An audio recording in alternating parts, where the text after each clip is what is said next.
Notre Père qui êtes aux cieux, Yomoko Ozomona, Mapamboli Tozo.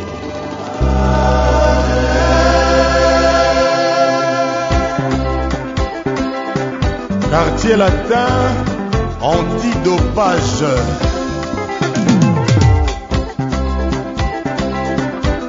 Edo Olito Benga, Pati Mokonzi Onatra, Lokako, Zambe Ozomona, le Chokoro Babiatonga Azo Mapamboli.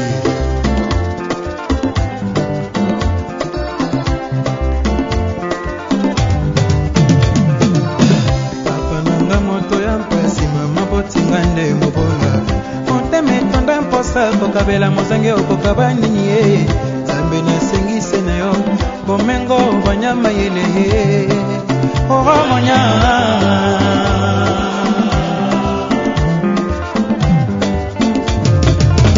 papa nanga moto ya mpasi mama botinga nde mobola moteme tonda mposa kokabela mozange okokaba nini ye Zambe nasengise na yo bomengo banyama yele.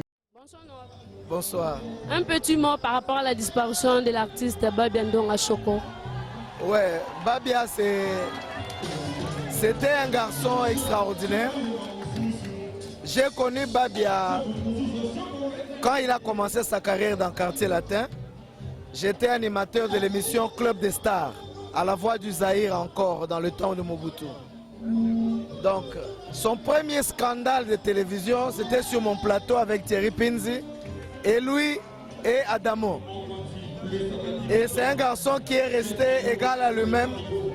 C'était un provocateur, mais c'était aussi un garçon de grand cœur, qui savait respecter les aînés, qui avait beaucoup de considération pour les gens, qui avait énormément de talent, qui nous a quittés vraiment très tôt. Parce que j'étais sur moi que l'œuvre qu'il préparait, son album, allait surprendre le monde.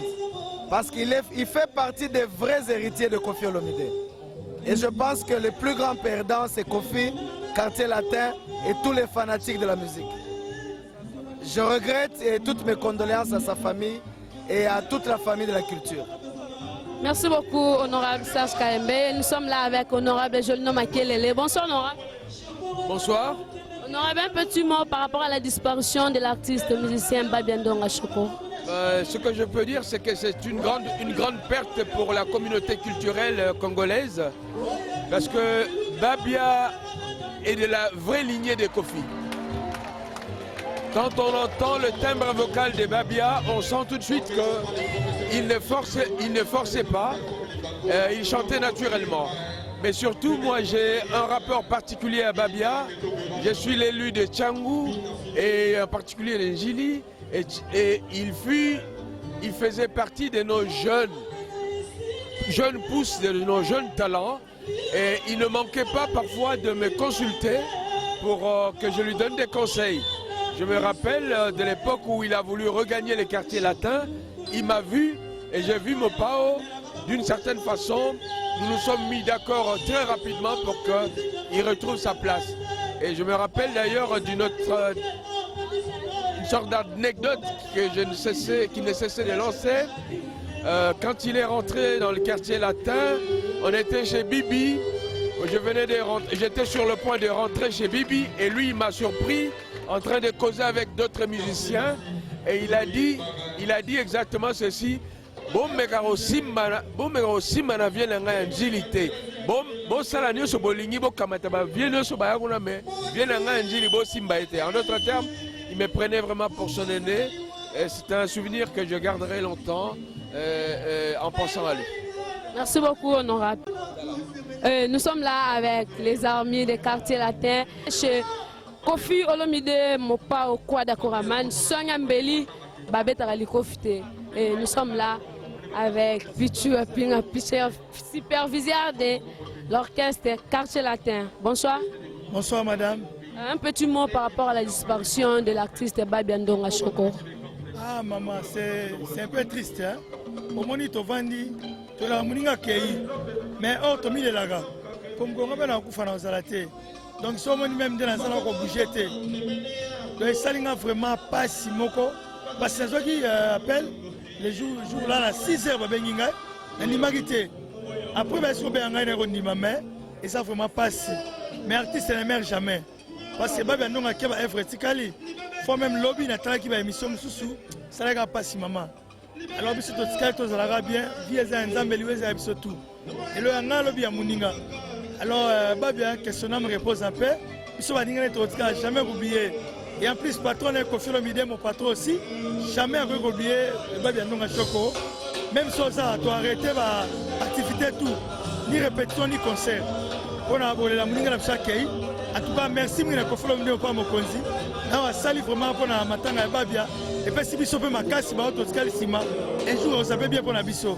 en tout cas madame merci vraiment trop merci na patron na Koffi Olomide kwa Koraman Samba Sunge toujours les babsoté merci à toi. Merci beaucoup l'artiste. Un petit mot par rapport à la disparition de l'artiste Babi Andonga Choko.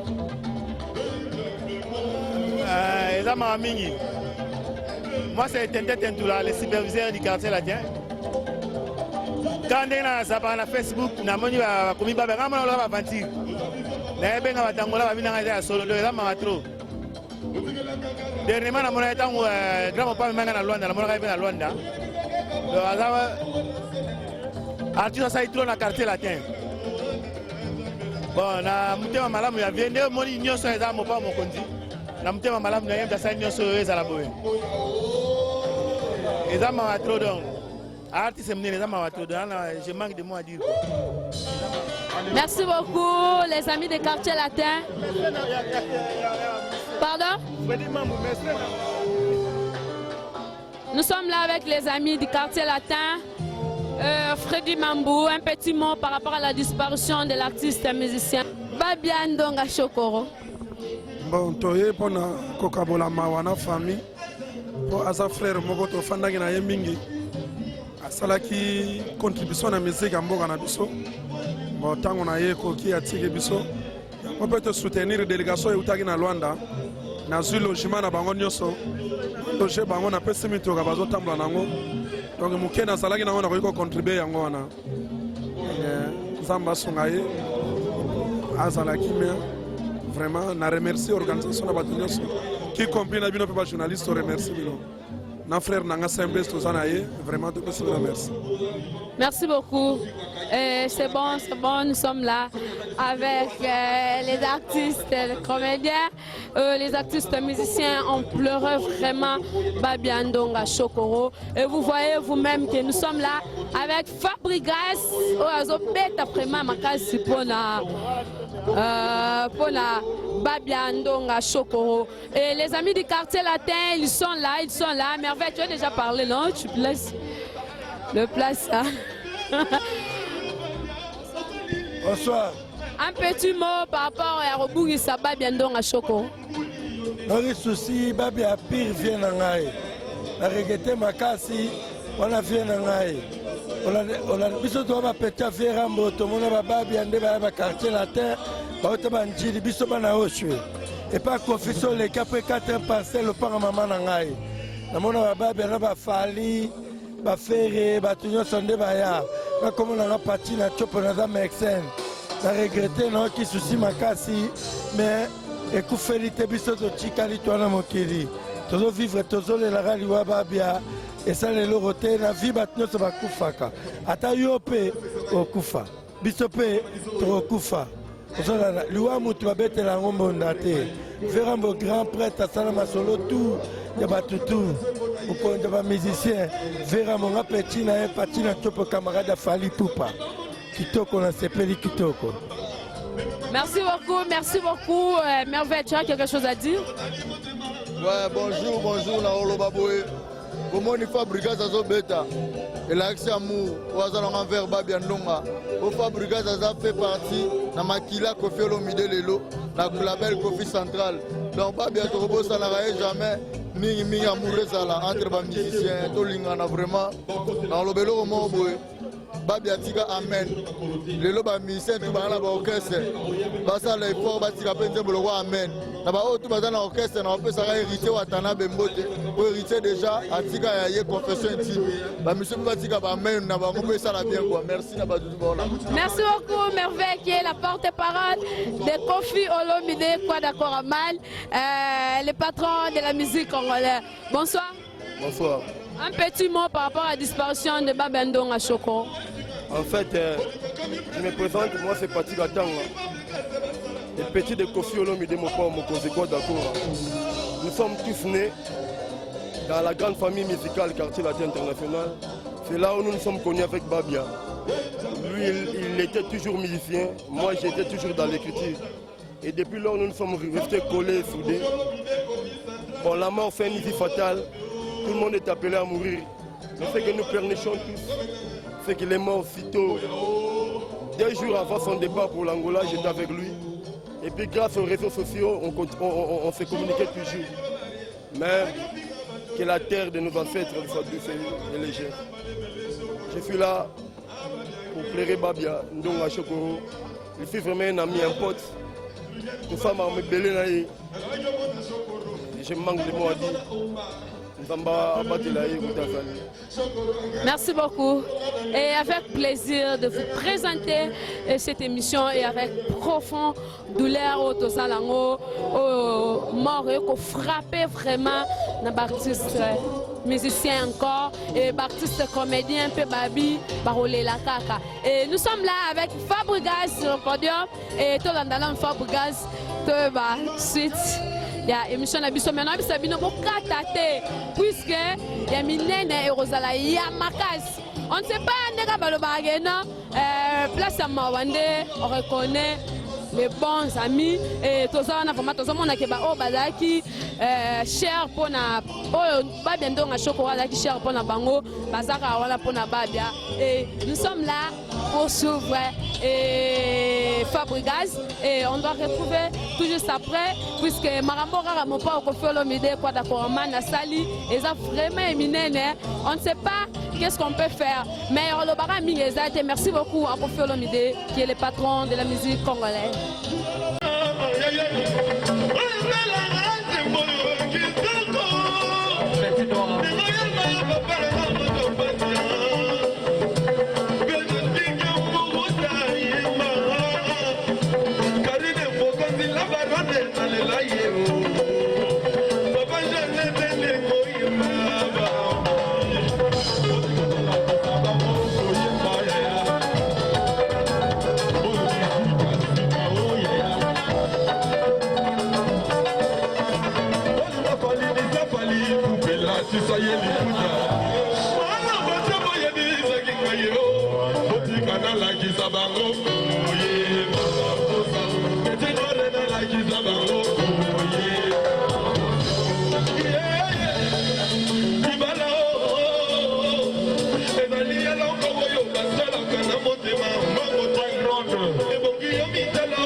Moto boko vanda maye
mboka nayebi ke mobola mpe azwaka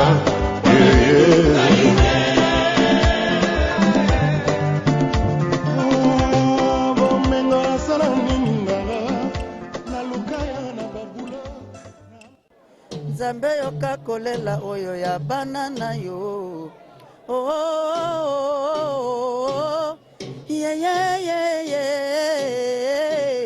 obalela ngai kala o mama obalela ngai kala comprendre donc moi eza ebele donc mais ba émotion eza ebele bon nzamba atsaika esika ekimia voilà.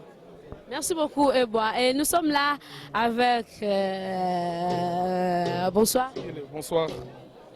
Vraiment un petit mot par rapport à la disparition et artiste Babia Ndongo Choko. Certes, na rolo baraki eza pasi mutu bozalaki na ye boliaki na ye bofandaki na ye bomonanaki na ye lelo aza su na biso te eza su pasi etanke moko ya baartiste sangoli wana ye eza tu pasi mpo na biso tobungisi su moko ya bagrand chanteur ya mboka na biso mpo aza chanteur oyembaka na mawa yango toyokabula na su mawa donc sauf que tokosengaka que la terre de nos ancêtres lui soit douce et légère donc to apena ko compatir na famille mobimba na bana oyo atiki quoi. Maison mère mobimba par rapport à maison mère to lobite ke o loba eta ke président maison mère mokazali mena mona yo mawana yo maison mère bolé là Babia Ndongo Choko rondene. Mais au moins prévenir en biso tout tant que qui a vu le fils a vu le père. Tant mon biso tant que les gens qui représentaient déjà mes condoléances, on aussi mes condoléances dans la famille à Babia Mobimba, dans le départ le roi de la forêt, dans la fanatique na Enyoso, dans la famille na Mobimba, dans la part il y a groupe Momba Wenge musique à maison tout représenté, vraiment ça me souba roya bo mona bango donc tous les l'ensemble quoi. C'est ça vraiment. Merci beaucoup l'artiste de Maison Mère. Nous sommes là avec la famille biologique de Babia Ndongo Choko. Si oui, non, ça va pas merci beaucoup Dadi Samba et nous sommes là avec un profond douleur de pleurer l'artiste musicien Babia Ndongo Choko et émission est vraiment ya mawaka pour moment que émission fungola j'ai ezala boete mais avec douleur tozalango on ne sait pas ce togo bomba yango ezala ela ko manifester yango moko.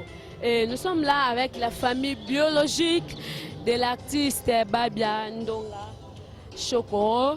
Et avec eux, on peut parler. Et puis, Tokolo va vraiment mouké kaka. Famille, bakope ça va. Mawana bango o bazana par rapport il y a disparition, il y a des kona bango adala qui cher pour la bango et nous sommes là avec les dames. Bonsoir maman. Maman na mawanyoso toza mawa me okokanga mutema te un petit mot par rapport à la disparition ya ndeko na yo Babia Ndongo Choko. S'il te plaît maman, prends courage. Merci beaucoup, vous comprenez qu'il y a vraiment l'émotion que maman a coquille même pas Koloba.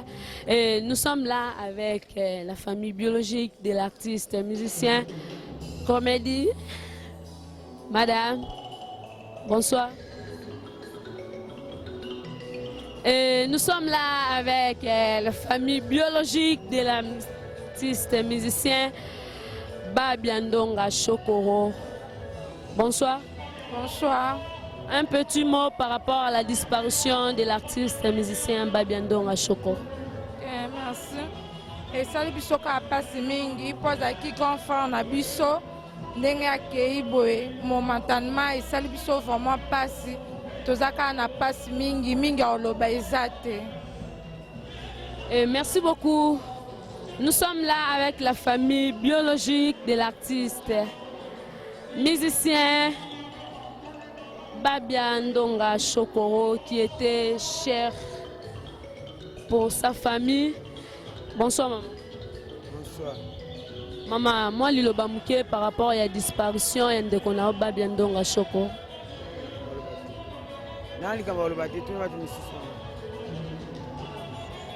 Pardon? Maman, tu as vu que la douleur, elle a passé. Mais quand on a mouqué pour pas bien de connaître. Merci beaucoup. Bonsoir maman. Maman, moi petit, liloba mouqué par rapport à Kobunga et à Babiandong à Chokoro. Yana oloba nini? Likamba olobeza te. Tozangi kaka. Asa likamba oloba te. Asa pe makasa oloba te. Et vous comprenez qu'il a vraiment beaucoup de tristesse. Ils ont un profond douleur de perdre leur frère qui était cher pour eux. Et nous sommes là, à la place de la Sanef. Bonsoir maman. Maman, un petit mot par rapport à la disparition de Babiandong à Chokro. Pardon. Merci beaucoup. Nous sommes là avec la famille biologique de l'artiste et musicien Babiandong à Chokoro. Bonsoir maman. Maman, un petit mot par rapport à la disparition de Babiandong à Chokoro.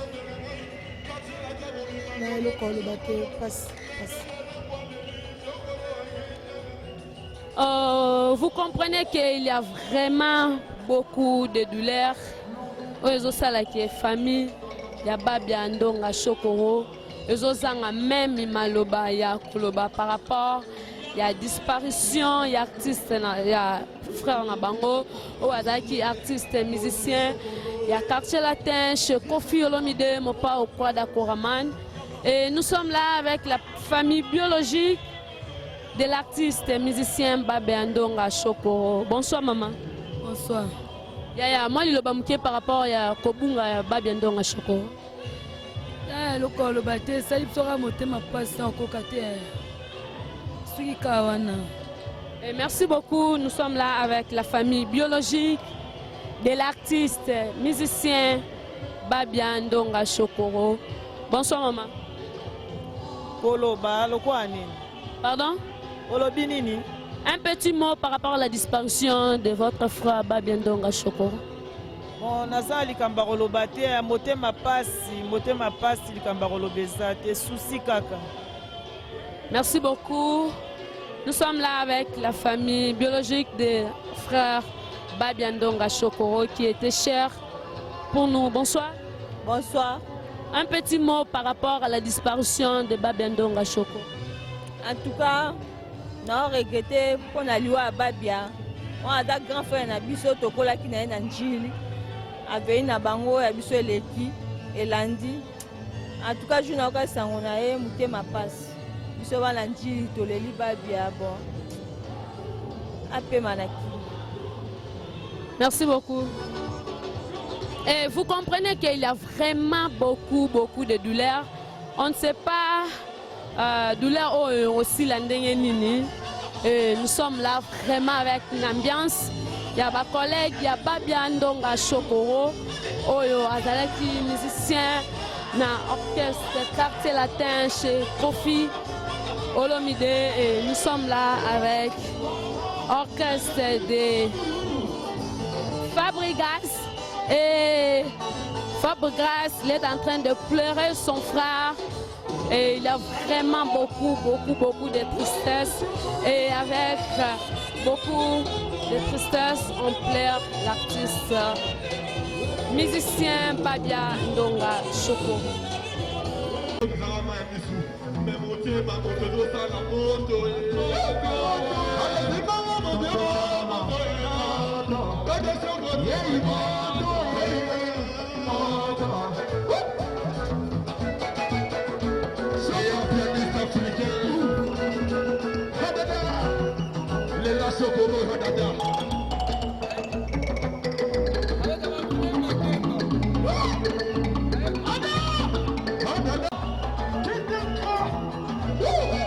Jonathan Likombalé, Dalikia, Elas Chokoro, Kofi Central ne tombera jamais.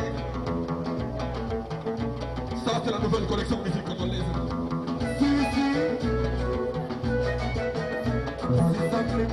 D'abord c'est un monde dans mon continent là-haut.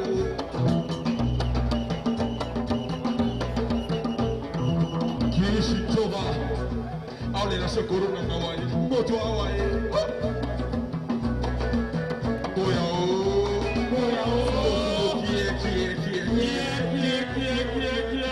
Oh ouais, merci, c'est gentil.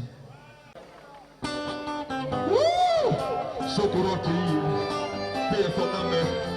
Moye qui va la canne à l'œil pour aller.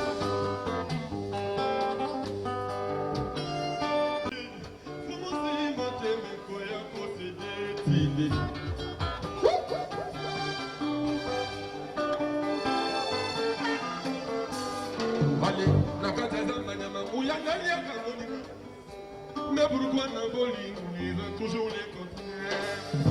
Montez ma oye ni kwa kamio, mais mon Dieu quoi ma gamole va bien. Je connais bien la slow allez. Baby Zambia bo wana gateo. Baby Zambia no la naba wana gate bayaya o. Même Pierre qui raconte bien qu'on dit na so casa mayele o. Na yebi Zambia na bo wana gate. Na yebi Zambia na bo wana gate. Moto makasi sika konya ko yuko kama inate o Zambia na ngai. Na yebi Zambia na bo wana gate. Na biso bataba mo to yibo koma. Yebi Zambia na bo wana gate. Mais situation y a la vie en moteur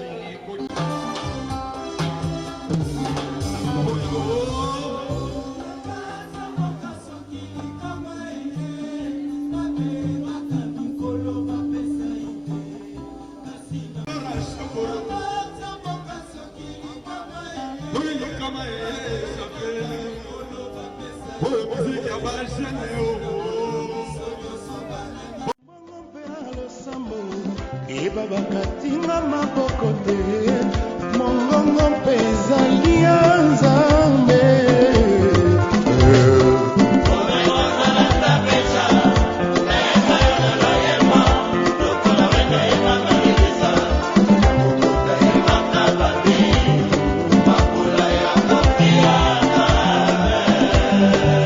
Patrick Diamona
Libale loco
kaka